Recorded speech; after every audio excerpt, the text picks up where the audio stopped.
데살로니가전서 5장을 보면은 5장 그 1절 이하에 그 우리 믿는 사람들은, 크리스찬들은 세상 사람들과는 다르다 라고 하면서, 믿는 사람들은 빛의 아들이요 낮의 아들이기 때문에 믿지 않는 사람들과는 다르게 행해야 된다 라고 말씀합니다. 그래서 5장을 이렇게 쭉 그 1절에서부터 읽다 보면은 다르게 행동하는 것 크게 세 가지를 얘기하는데, 첫 번째는 말씀을 가르치는 자와 모든 것을 함께하라 라고 얘기합니다. 그래서 말씀을 가르치는 자들에 대한 그 믿는 자들이 해야 할 responsibility, 의무에 대한 말씀을 하고 있습니다.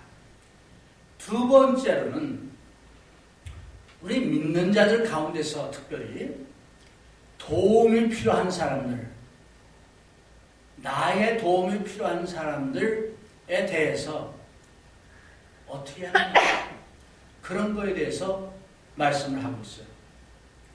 그게 세 번째로는 믿는 사람들이 내적으로 어떤 마음을 가지고 어떤 모습을 갖고 어떻게 살아야 하느냐. 그래서 여러 가지가 많이 있는데 그 중에 세 가지만을 뽑아서 오늘 여기 데살로니가전서 5장 16절에서 18절 보면 말씀하고 있습니다. 항상 기뻐하라. 쉬지 말고 기도하라. 범사에 감사하라. 이는 그리스도 예수 안에서 너희를 향하신 하나님의 뜻이다. 그 세 가지를 특히 우리 믿는 사람들이 이제 여러 가지 다른 의무사항이 있지만은 데살로니가전서 5장에 보니까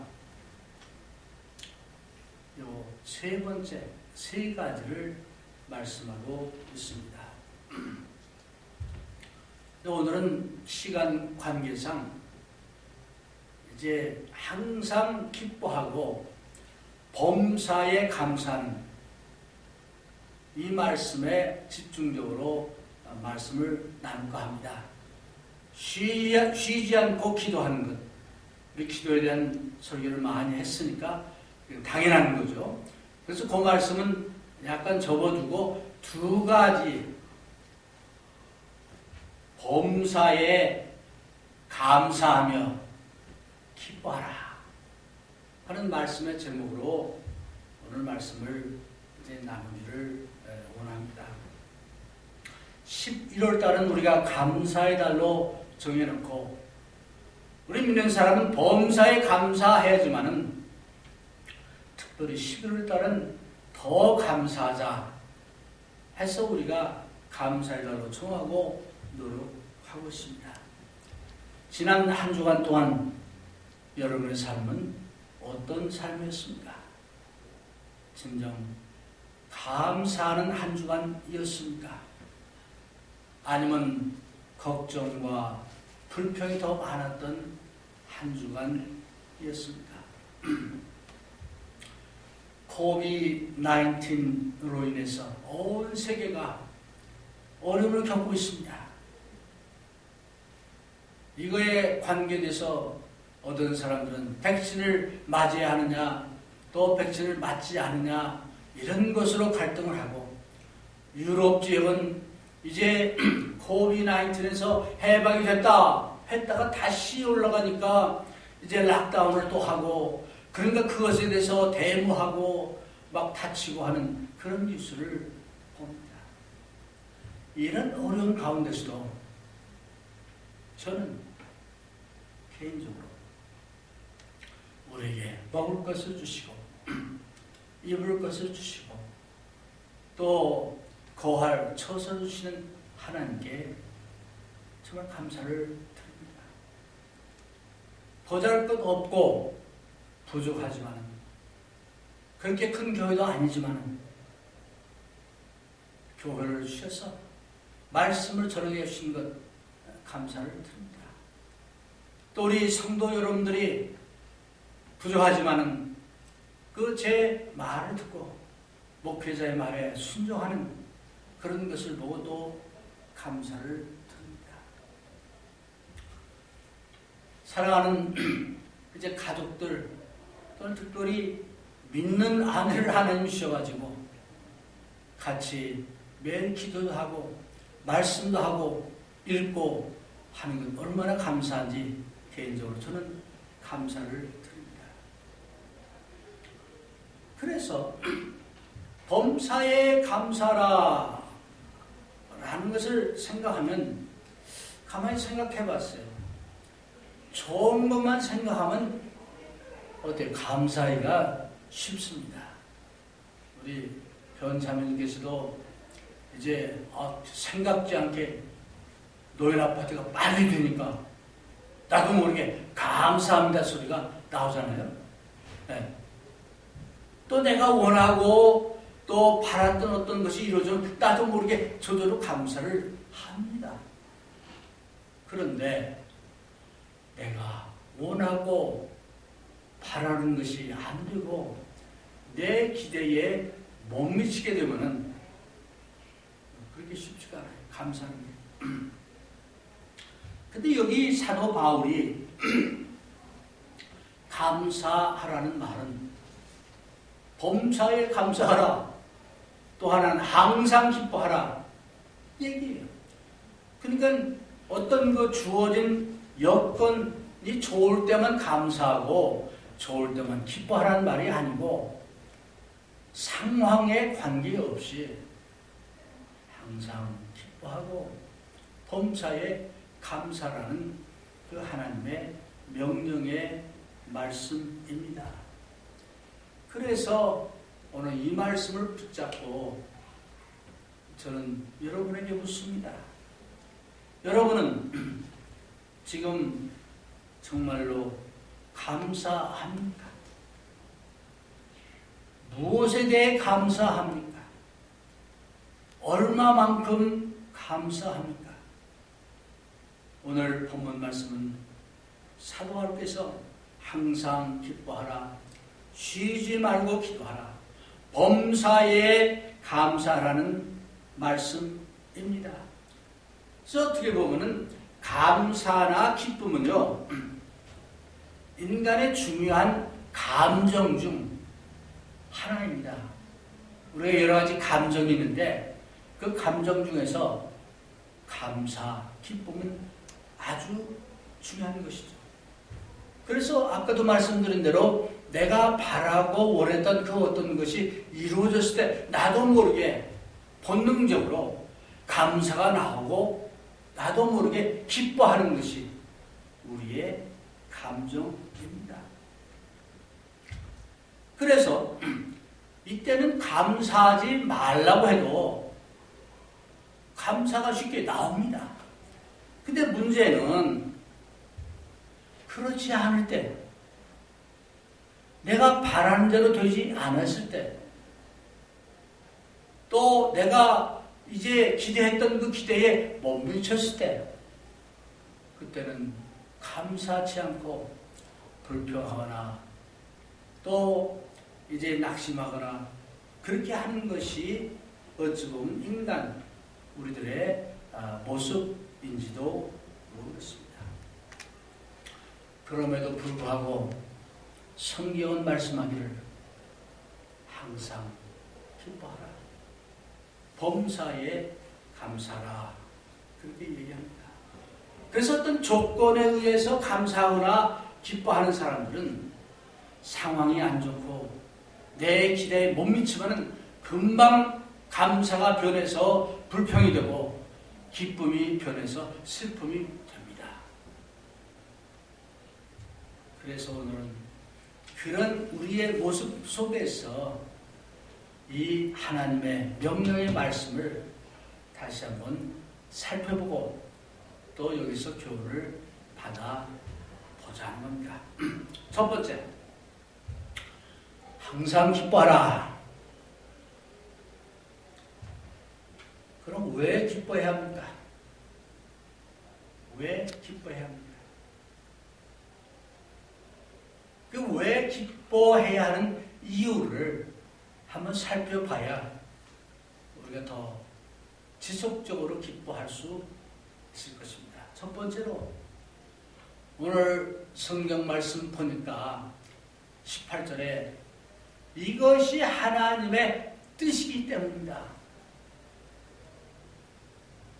항상 기뻐하는 것이 하나님의 뜻이요 하나님의 명령이기 때문입니다.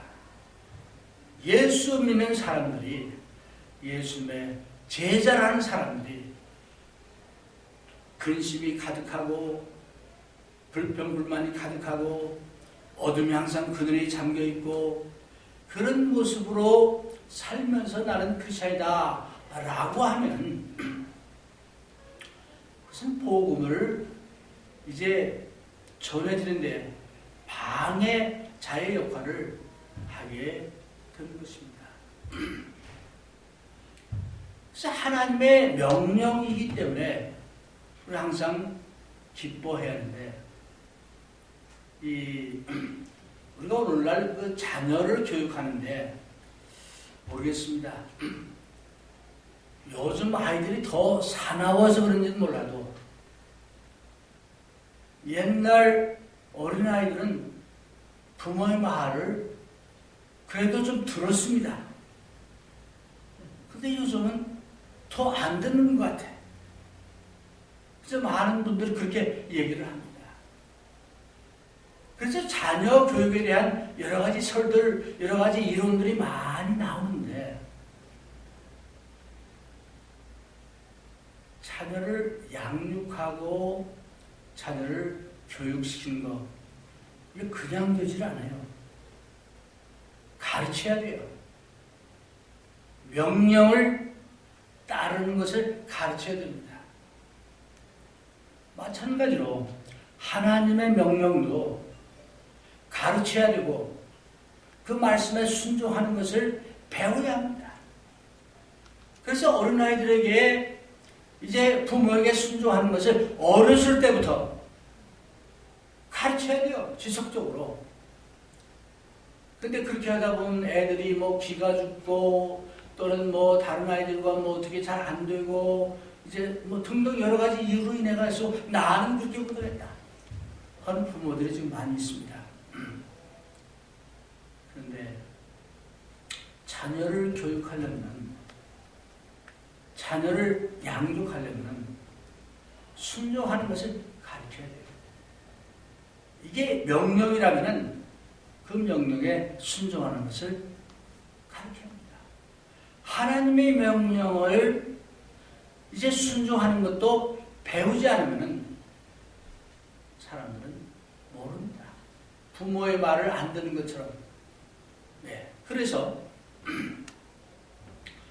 하나님의 명령이나 부모의 명령이나 이것을 했을 때 거기에 진정으로 순종하는 것은 이제 세 가지 이게 있어야 돼요. 명령을 받았을 때 내 뜻과는 관계없이 즉시 실행해야 됩니다. 순종해야 돼요. 두 번째는 즉시 행해야 합니다. 세 번째는 마지 못해서 하는 것이 아니라 자발적으로 기쁘게 해야 합니다. 이게 순종하는 이 모습이에요. 그래서 아이들도 어려서부터 그렇게 잘 가르치면 그렇게 됩니다. 그런 걸 봤어요. 영적인 자녀들도 어렸을 때부터, 영적으로 어렸을 때부터 이렇게 가르쳐야 하는데 요즘에 이제 많은 교회에서 어떻게든지 그저 교회에 그냥 오게 하고 붙어있게 하고 하기 위해서 그거 안 붙여. 왜? 그거 다 떠나가버리고 말씀을 안 듣고 뭐 이렇게 하니까 이제 그런 경우들이 많이 있습니다. 하나님 말씀에 순종케 하기 위해서 가르쳐야 돼요. 네.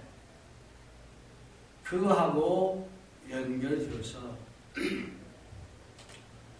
항상 기뻐하라.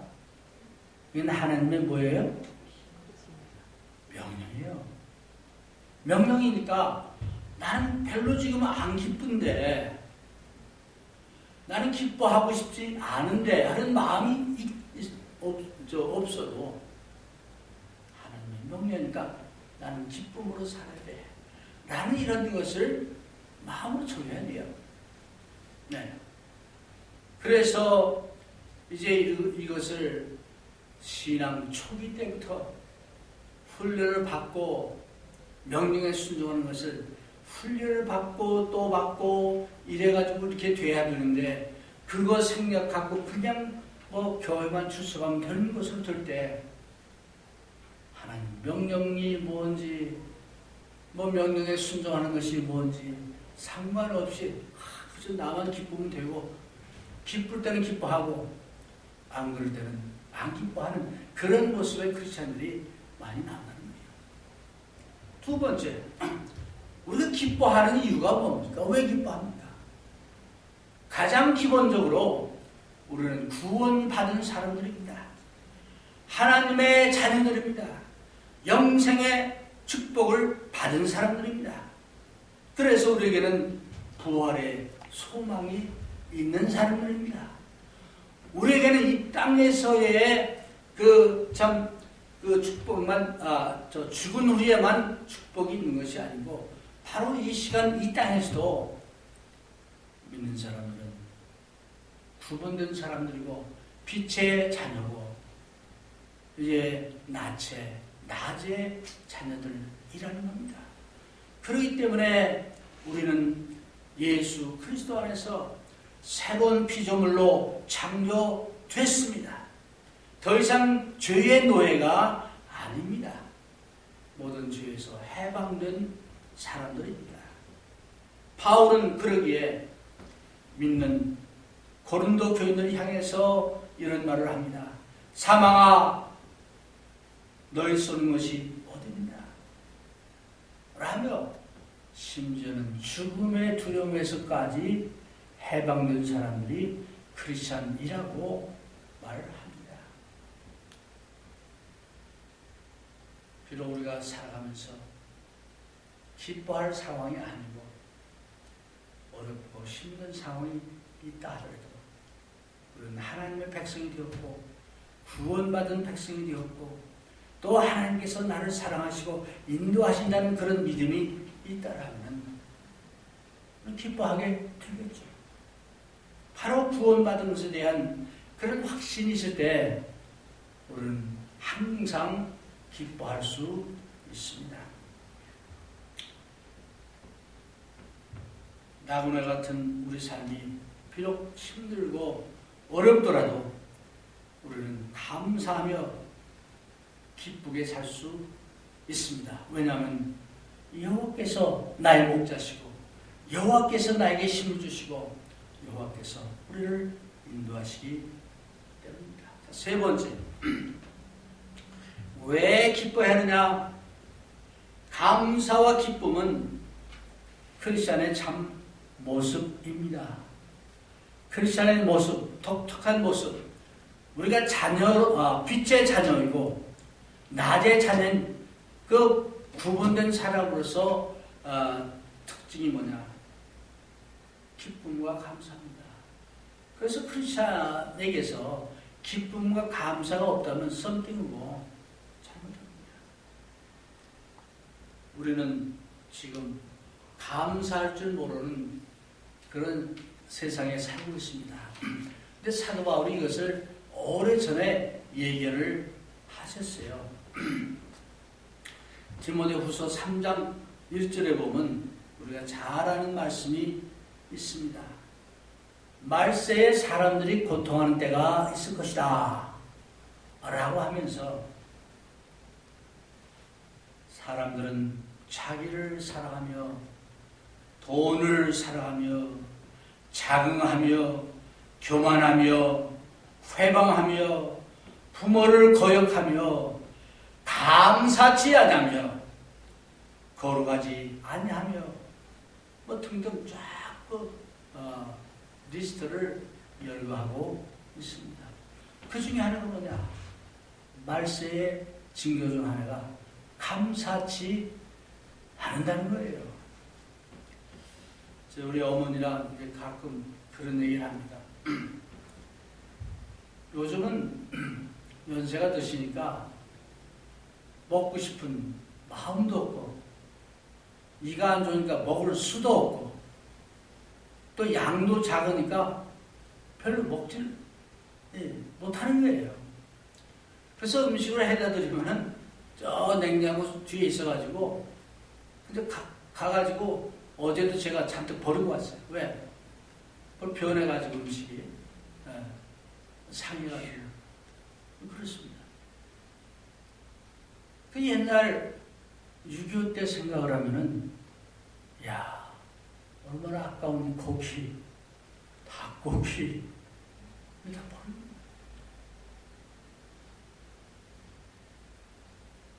또 지금 정말 못 사는 그런 나라 사람들, 지금도 우리는 뭐 미국에 살면서 먹는 것 때문에 못 이기잖아요. 한국도 마찬가지고. 지금 이 순간에도 먹을 것이 없기 때문에, 또는 요즘은 물이 없기 때문에, 이 아프리카나 이 중동 지역이 얼마나 가뭄이 심한지, 우리가 살고 있는 캘리포니아에도, 미국에도 가뭄으로 인해서 많은 농장들이 그 아까운 농작물들을 다 뽑아버려요. 왜? 물이 없어서. 그런 가운데 먹을 것이 너무 많아가지고 어떻게 하면 음식을 덜 먹을까? 어떻게 하면 살이 안 찔까? 이걸 걱정하는 이런 상황 속에 우리가 살고 있습니다. 그러다 보니까 맛있는 것도 맛도 없고, 배가 고프지 않으니까 또 맛이 없고, 당연한 것으로 이제 여길 때가 얼마나 많습니까? 이제 그래서 이제 특히 믿는 사람들은, 우리는 하나님이 우리의 하나님이시고, 하나님이 우리를 사랑하시고, 하나님이 인도하시는 것 믿잖아요. 그런 가운데서 일용할 양식을 하나님이 쭉 우리에게 주시는데, 당연한 것으로 여길 때가 얼마나 많이 있습니까?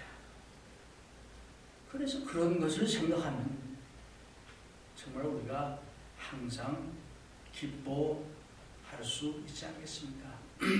제가 오늘 이 양복을 입고 왔는데, 이 양복이 되어지기까지는 나는 직접 만나지도 보지도 못했지만 수많은 사람들의 손을 거쳤을 겁니다. 예.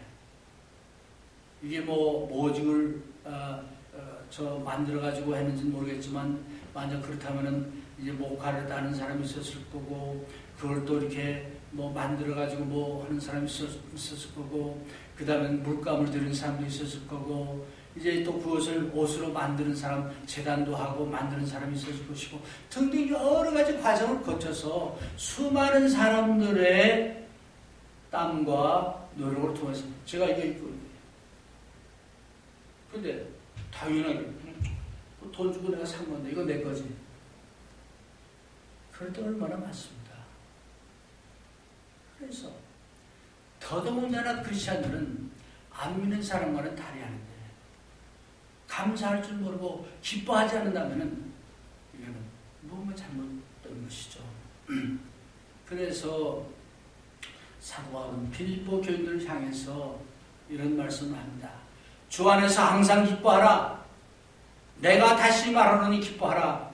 너희 관용을 모든 사람에게 알게 하라. 주께서 가까우시니라. 아무것도 염려하지 말고 오직 기도와 간구로 너희 구할 것을 감사함으로 하나님께 아뢰라.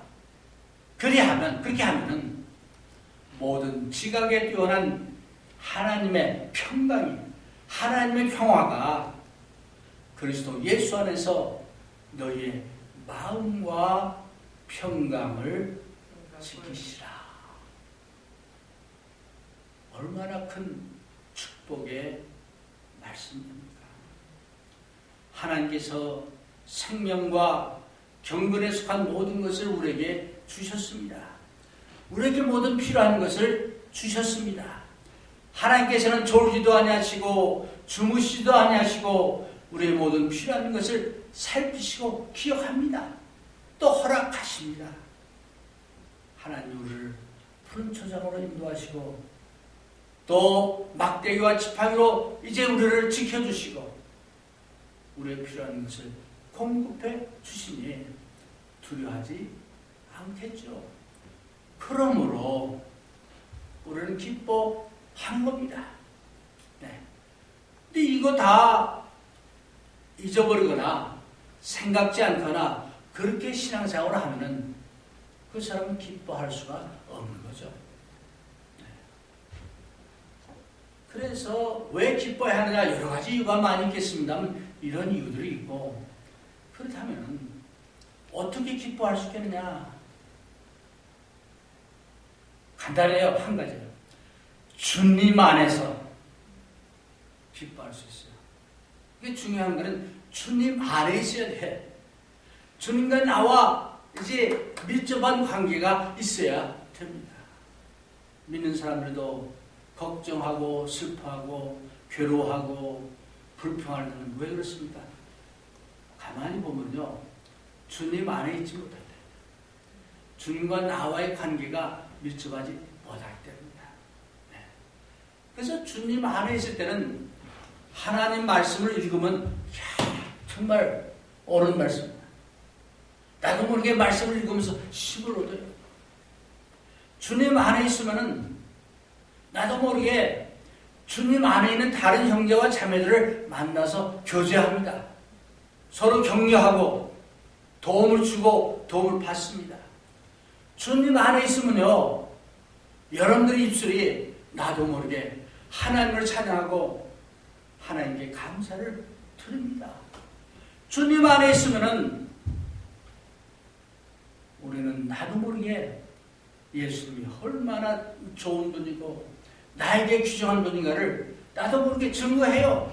전도를 해요. 그래서 내가 전도한 사람이 예수를 믿게 되면 그걸 보면서도 기뻐해요. 주님 안에 있어야 합니다. 많은 사람들이 주님 안에 있지 않고 한 발은 주님 안에 한 발은 세상에 있는 이런 사람들이 있고 어떤 사람들은 아예 밖에 있는 사람들이 있고 어떤 사람은 일주일에 한 번씩만 주님 안에 있고 나머지는 밖에 있는 이런 모습으로 살고 있습니다. 그러면은 그 사람은 항상 기뻐하기가 힘들죠. 기뻐하기보다는 불평이 더 많을 수밖에 없습니다. 자, 그게 두 번째. 범사에 감사하라. 마찬가지입니다. 왜 감사하느냐? 하나님의 명령이기 때문에 감사합니다. 골로새서 2장 7절에 보니까 이런 말씀이 있습니다. 그러므로 너희가 그리스도 예수를 주로 받았으니 그 안에서 행하되 그 안에 뿌리를 박으며 세움을 입어 교훈을 받은 대로 믿음에 굳게 서서 감사함을 넘치게 하라. 감사함을 넘치게 하라. 명령이에요. 예. 그래서 감사하는 거, 내가 감사하고 싶으면 하고, 또 감사할 여건이 되면 감사하고 아니고, 범사에 감사하라는 거예요. 바울은 감사함을 넘치게 하라고 골로새 교인들에게 말씀하고 있습니다. 두 번째, 감사함으로 기도하면 하나님께서 우리의 마음과 생각을 지키십니다. 사도 바울의 약속이에요. 이게 하나님의 약속이기도 합니다. 그래서 감사하는 사람 그 마음속에는 이제 주님께서 역사하셔서 우리로 하여금 이제 정말 평강을 누리게 하고 또 감사가 넘치도록 만드신다 라고 빌립보서 4장 6절 이하에 말씀하고 있습니다. 왜 감사해야 하느냐? 세 번째는 감사의 반대가 뭐예요? 불평이죠. 불평은 하나님을 노하게 했습니다. 디모데후서 3장 2절, 로마서 1장 18절 보면은 이스라엘 사람들이 불평해가지고 얼마나 고난과 고통을 받았습니까? 얼마나 많은 하나님의 진노함을 받았습니까? 나도 모르게 이제 우리가 감사 대신 불평할 때가 있습니다. 불평은 하나님을 노하게 하는데 왜 하나님을 노하게 해야 하겠습니까?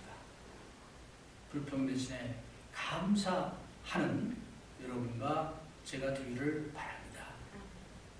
그러면 어떻게 감사를 할 수 있겠냐?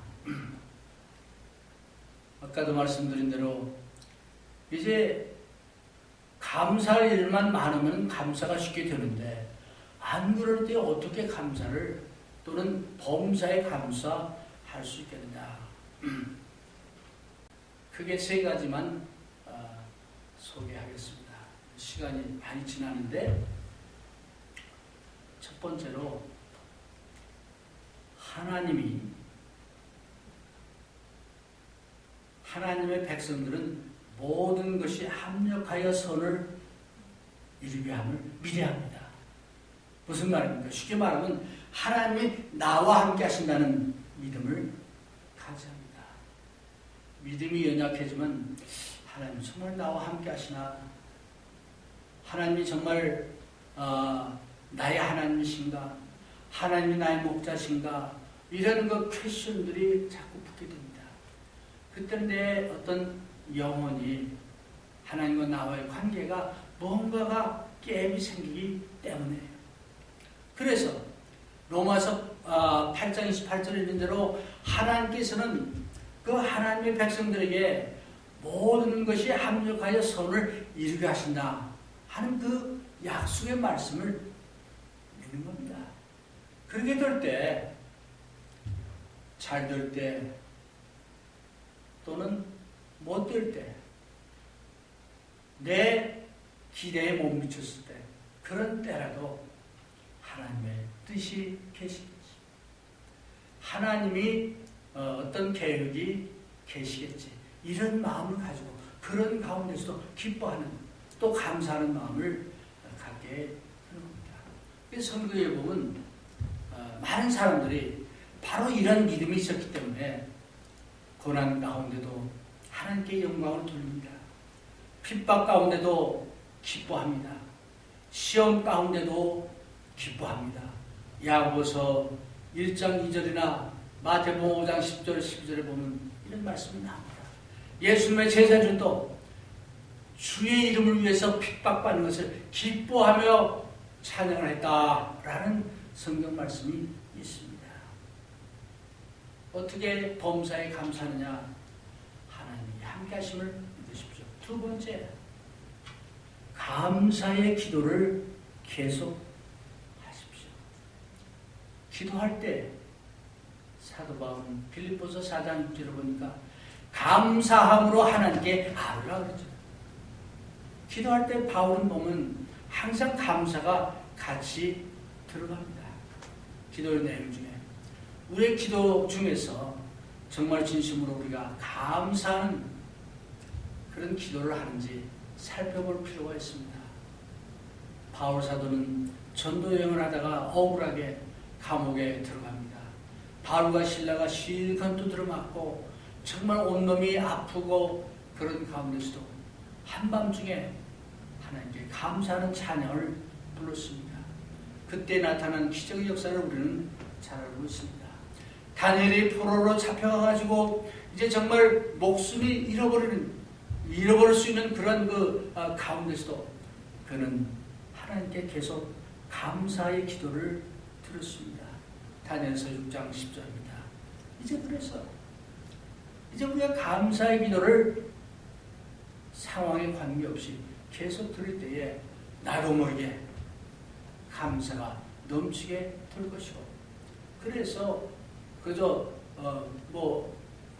인형 누르면 삑 소리 나듯이 하면은 감사 나올 정도로 우리가 감사를 해보겠습니다. 결혼의 말씀을 드립니다. 우리는 추수감사 예배를 드린다 하는데 여러분이나 저나 농사 짓는 사람들이 아닙니다. 추수한 것도 없죠. 그러나 이것은 우리가 우리의 삶을 돌아보며 정말 하나님께서 우리에게 베푸신 그 많은 그 축복과 또 함께 하심을 다시 한번 생각하면서 감사하는 그런 마음으로 예배를 드리는 것입니다. 청교도들이 처음 교회 왔을 때 얼마나 힘들었습니다. 정말 그 1년 동안 힘든 가운데서 이제 농사를 지어서 첫 수수한 것을 정말로 감사하며 그 감사를 지켰던 것처럼 여러분의 저나 이제 우리의 삶 가운데서 고통과 고난 있습니다. 원치 않은 질병도 있습니다. 그러나 그런 가운데서 그런 것 때문에 우리의 마음 불평으로 걱정으로 사는 것이 아니고 오히려 감사하는 마음을 갖고 기뻐하는 마음을 가질 때 이것이 하나님 뜻에 합당한 우리의 행동이고 참된 크리스찬의 모습이 아닌가 이렇게 생각을 합니다. 이제 오늘 말씀처럼 범사에 감사하며 항상 기뻐하는 또 쉬지 않고 기도하는 여러분과 제가 되기를 주의 이름으로 권면해 드립니다.